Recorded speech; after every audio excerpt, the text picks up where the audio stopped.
Est-ce que vous pouvez tous me voir là?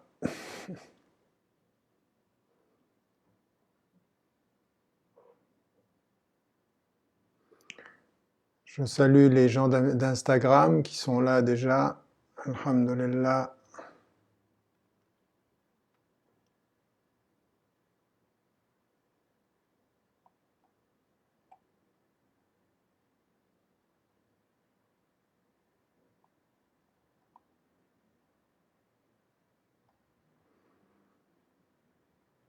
Bismillah ar-Rahman ar-Rahim. Je pense que là maintenant vous pouvez me voir sur l'ensemble des différentes plateformes. Alhamdulillah.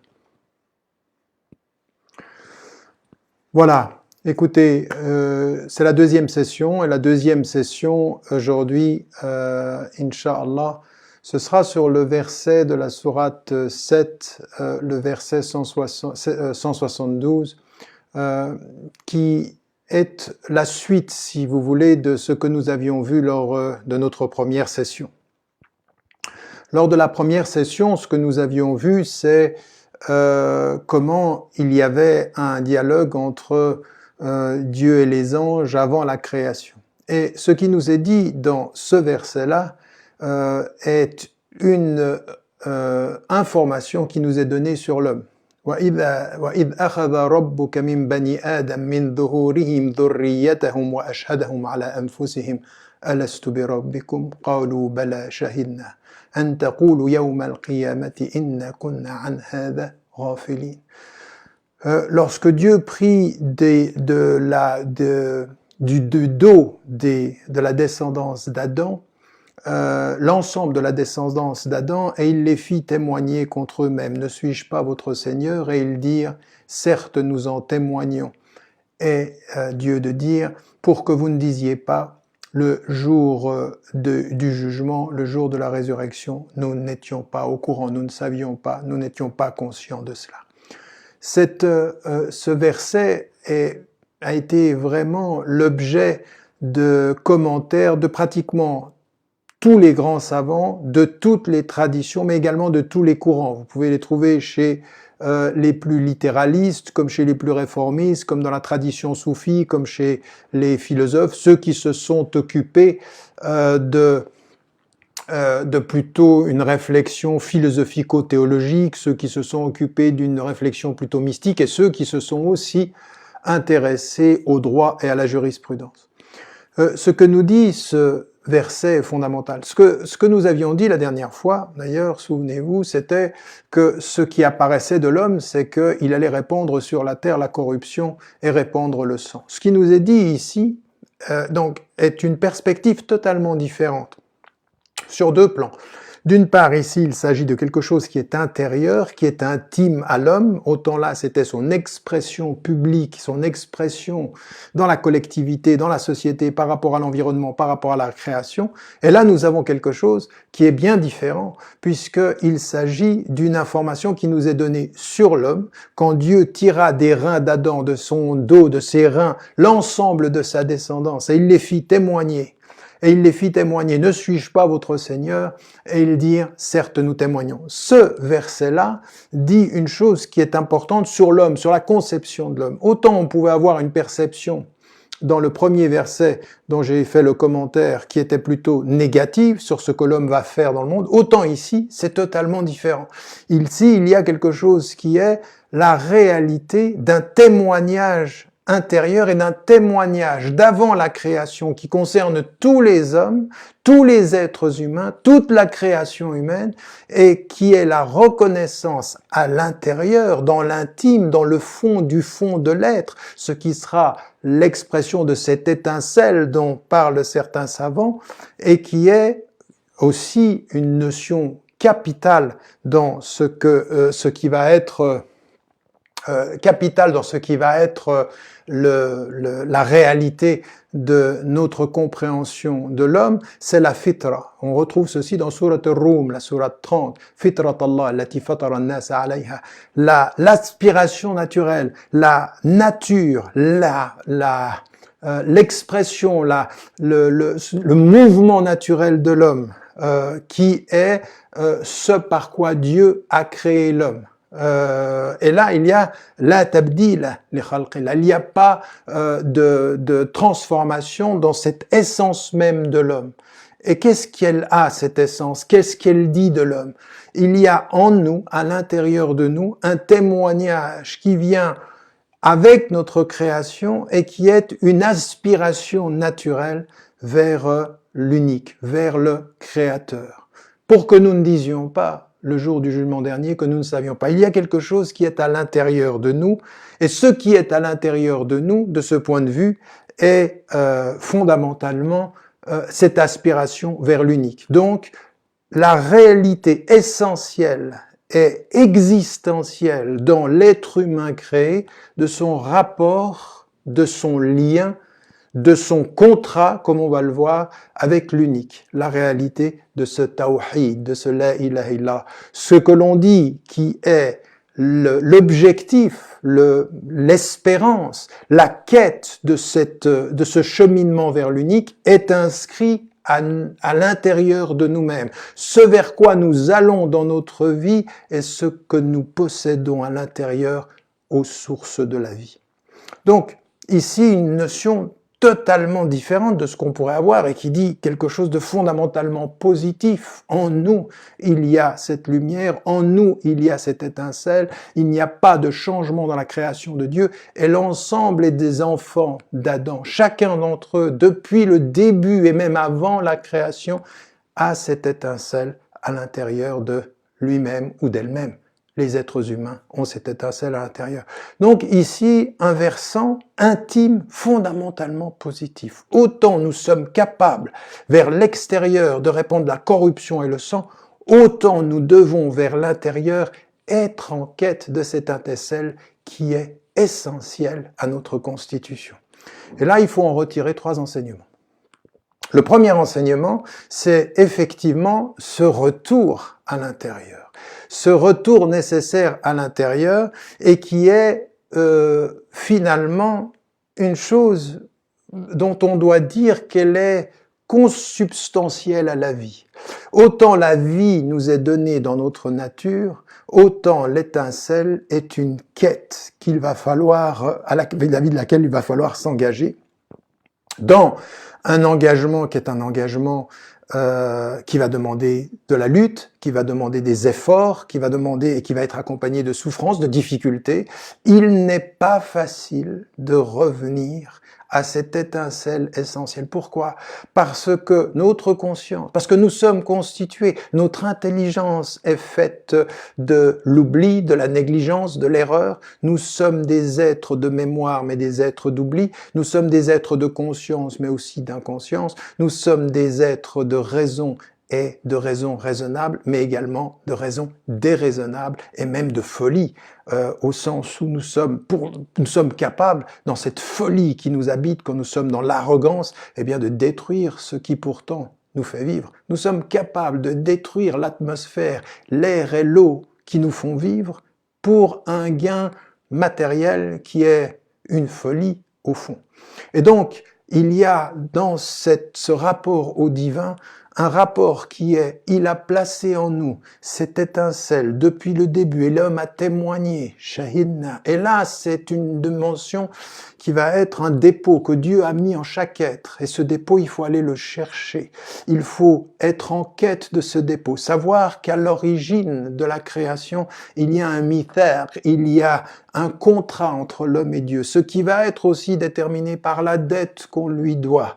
La dette que l'on doit à Dieu, c'est-à-dire la reconnaissance qu'il est en nous et que la reconnaissance qu'il a mis en nous le chemin qui mène à lui. En revenant à nous, nous allons vers lui. En revenant à notre être intime, dans cette lutte, dans cet effort, dans cette discipline, eh bien, il y a la reconnaissance de cette aspiration originelle. Donc, l'aspiration originelle, on ne la retrouve pas sans effort, on ne la retrouve pas sans cette quête, on ne la retrouve pas sans l'effort de la conscience qui, avec l'iman, va dire la shahada, c'est-à-dire le témoignage qui revient à ce témoignage essentiel où les enfants d'Adam ont dit Bala shahidna, certes nous avons témoigné. Et donc la shahada de la conscience est le chemin par lequel nous revenons à la shahada de l'essence première, celle qui nous a constitués. Donc ça demande un effort. Donc ça demande aussi une chose qui est tout à fait particulière. Autant nous avons dit qu'il faut dialoguer avec Dieu parce que Dieu parle et il faut qu'on lui réponde, eh bien autant il faut dialoguer avec nous-mêmes parce que l'étincelle nous parle, parce que l'étincelle nous appelle, et il faut lui répondre. Et il faut être en dialogue avec soi-même. Et c'est pour ça que l'on comprend, et c'est comme ça que l'on comprend mieux cette formule coranique qui dit « Wa'alamu inna Allah yahulu bayna al-mar'i wa qalbi » et sachez que Dieu se situe dans son travail entre l'homme et son cœur. Revenir à soi dans son cœur, c'est revenir vers Dieu dans son unicité et dans sa présence, dans le dialogue que l'on a avec lui-même, avec nous-mêmes, et ça veut dire dans le dialogue que l'on a bien sûr avec Dieu. Donc ici, nous sommes dans une perspective qui est une perspective essentielle, fondamentale dans cet engagement par rapport à la réalité de ce tawhid. La deuxième chose qu'il faut mettre en évidence, le deuxième enseignement, j'ai dit qu'il y en avait trois, le deuxième enseignement, c'est que autant nous sommes naturellement entraînés à ce qui est la surface de notre être, c'est-à-dire à ce qui est l'attrait de la vie, l'attrait de de ce qui nous entoure, de la vie, et dunya au sens large. Ça veut dire tout ce qui nous constitue, nos instincts, nos désirs, tout ça nous constitue fondamentalement. Autant la spiritualité va être ce cheminement qui va être de la maîtrise, du rapport qui va nous permettre de revenir aux choses essentielles qui nous constituent. Et donc, en fait, la foi est un dévoilement. C'est pour ceci que le kufr, en fait, est un voilement. C'est-à-dire que cette étincelle intérieure qui est là à l'origine, elle se voile. Et c'est pour ça que celui qui nie est celui dont le cœur est voilé, dont quelque chose qui est à l'intérieur ne lui est pas accessible.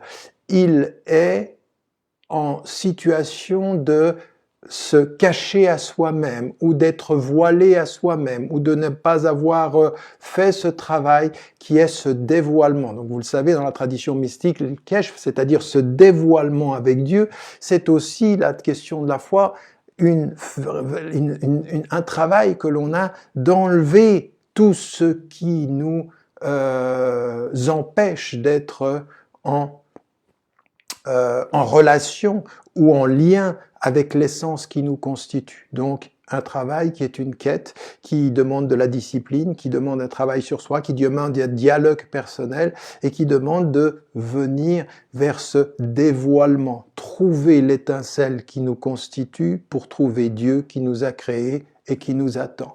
Trouver la source pour savoir vers quelle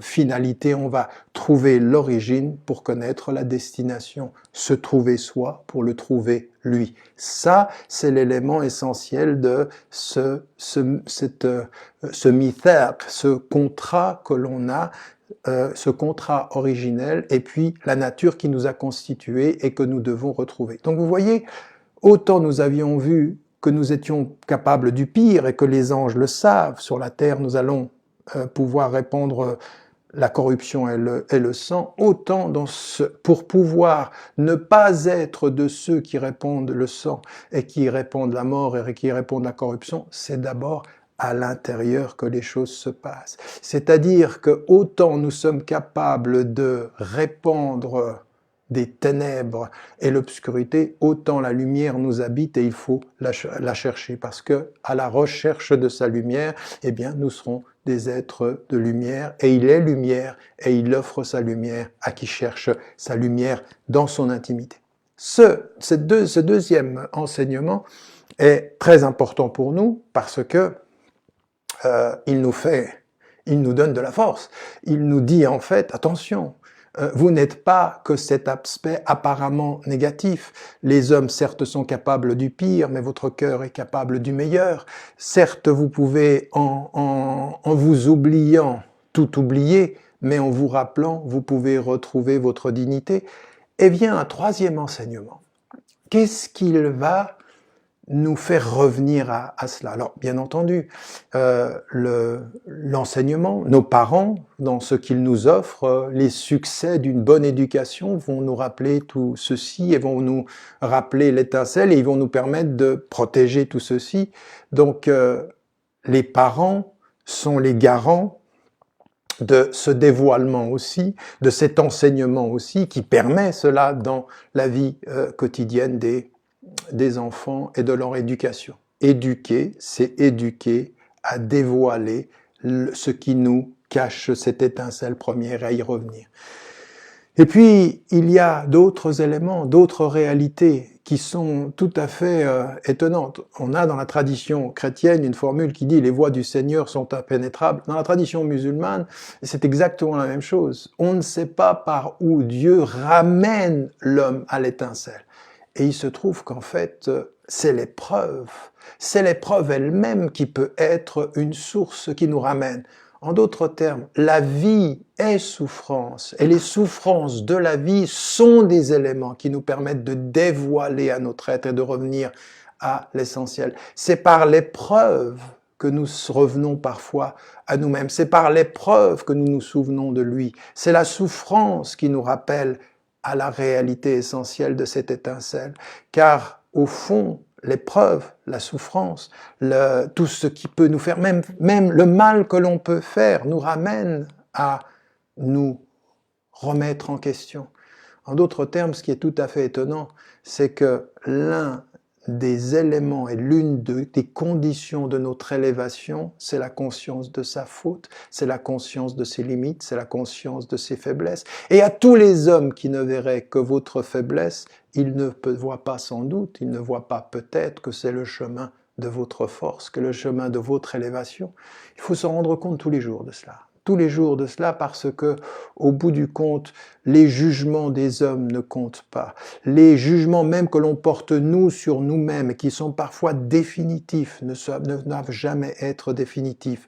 Une conscience de la faute, c'est le premier pas vers le bien. Et le premier pas vers le bien, c'est le premier voile que l'on enlève pour retrouver l'étincelle. Et l'étincelle retrouvée, c'est aller vers cette reconnaissance du tawhid. Et souvenez-vous, en l'occurrence, de ce que je disais dans cette image de Yunus qui est dans le ventre de la baleine, dans cette obscurité, dans ce voile qui ne lui permet pas de voir, qui ne lui permet pas et qui croit qu'il est perdu, et qui à ce moment-là dit de toute la force de son cœur, La ilaha illa ant. Subhanak, inni kuntu minadh zalimin. Il n'y a de Dieu que toi.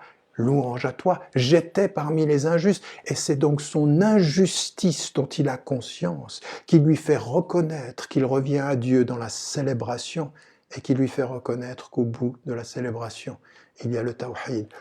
Il se peut que le ventre de la baleine, ce soit parfois la façon dont nous sommes, nous, avec notre propre cœur, enfermé dans une obscurité dont nous ne voyons pas l'étincelle, et une épreuve, une souffrance, la réalité d'un choc, mais aussi comme la réalité d'une éducation qui serait une éducation noble, nous permet de retrouver le sens des choses et nous permet de retrouver le bon chemin.